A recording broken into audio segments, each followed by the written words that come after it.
folks, let's go ahead and look at these last couple problems on this front page. So I'm, like always, I want to get LCDs. This has a secret denominator of 1. So my LCD here is just going to be n minus 8. That's kind of nice. The only factor I have down here is n minus 8.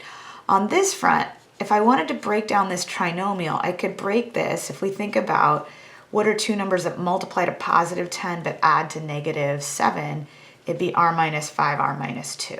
Right? I had an r minus 2, r minus 2. We could think of these denominators with parentheses. So if I want to build an LCD, I need this factor of r minus 2 represented in my least common denominator. I need an r minus 5 and an r minus 2. I already have the r minus 2, so I'll add in the r minus 5. And this r minus 2 is covered.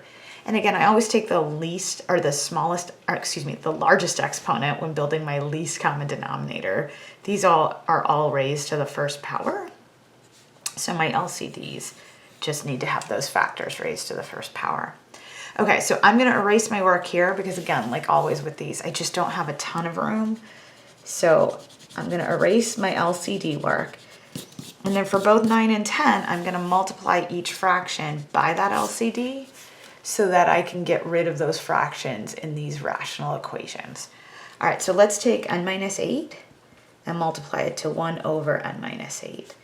And then let's take n minus 8, right, and multiply it to 1. And that should be equal to n minus 8 times 7 over n minus 8. The n minus 8s will cancel here and here. I need to be pretty careful with this negative. It's got to distribute to both, because there's subtraction, I got to distribute that negative to the n and to the 8. So I have 1 minus n minus 8 in parentheses, right? And that should be equal to 7. So this is 1 minus n, but negative 1 times negative 8 is positive 8, and that should be equal to 7. So I'm looking at negative n plus 9 equaling 7.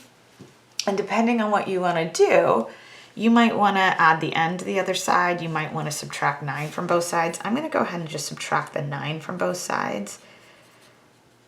So if I do that, I'll have minus 9 minus 9. That's negative 9, not negative 9, negative n equaling negative 2. And then I could divide both sides by negative 1. So ultimately, on this side, n is 2. And 2 is fine. 2 does not zero out this denominator, right? If I were to plug in n equaling 2, 2 minus 8 is negative 6, so that works. If I had solved all of this and gotten an answer of n equals 8, I would have had to just throw that answer out because it would be a domain violation. But here's my answer, n is 2. All right, so let's see what we have over here. I'm going to multiply every term by this LCD. Let me get a little separation bar. All right, so we're going to go r minus 2, r minus 5 times 1 over r minus 2.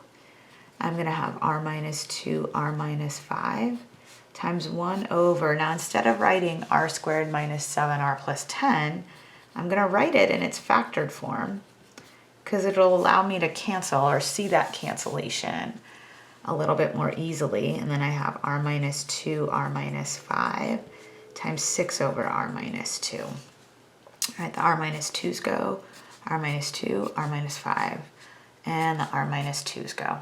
Okay, so we have 1 times r minus 5, which is r minus 5. We have a 1 here, and then that is equal to 6 times r minus 5. I'm going to go ahead and distribute that 6, collect like terms. So negative 5 plus 1 is negative 4.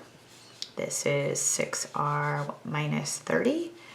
So I'm going to subtract r from both sides. Just want to make sure we can still see this. Subtract r, add 30. Okay. And let me just, I'll make a very small line here. Let me scooch this up just a wee bit so we can still see it. Okay, cancels. 6r minus r is 5r. Cancels. Negative 4 plus 30 is 26. So I'm going to divide both sides by 5. So 5r is 26. Divide by 5, divide by 5. R is going to be 26/5. It doesn't violate a denominator. I'm going to keep that answer. And there we go. All right. Thanks so much, everyone. Bye.